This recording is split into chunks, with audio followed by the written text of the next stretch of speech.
একটি শান্ত গ্রামের ভিতর একটি পরিত্যক্ত একটি বাড়ি। মানুষের মুখে শোনা যায় অনেক কথা। দিনের বেলাতেও ভয়ে বাড়ির কাছে কেউ যায় না।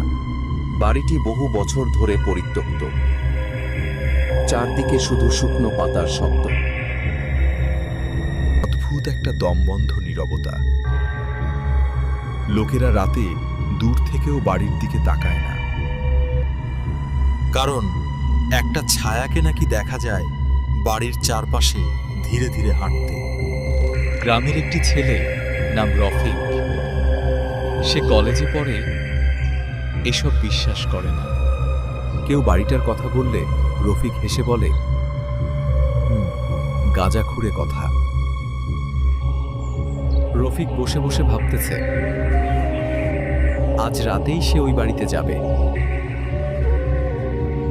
রফিক বাড়ির দিকে এগিয়ে যাচ্ছে, মনে মনে ভাবছে, যাই গিয়ে দেখি বাড়িটাতে আসলে কি আছে।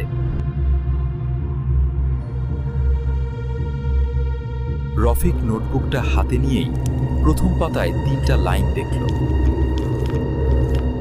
পৃষ্ঠাটা উল্টাতেই রফিক ঠিক পেল, এগুলো মানুষের লেখা না। জানালার দিকে তাকাতেই দেখি দাঁড়িয়ে আছে ছায়াটা, নিঃশব্দে তাকিয়ে। ছায়াটা বাড়ির চারপাশে ঘুরতে শুরু করে, যেন কাউকে খুঁজছে। দরজার সামনে থেমে যায় ছায়া, ফাঁক দিয়ে তার লম্বা পা দেখা যায়। ধীরে ফিসফিস করে শোনা যায়, ভেতরে কে? Subscribe to watch the next part, coming very soon.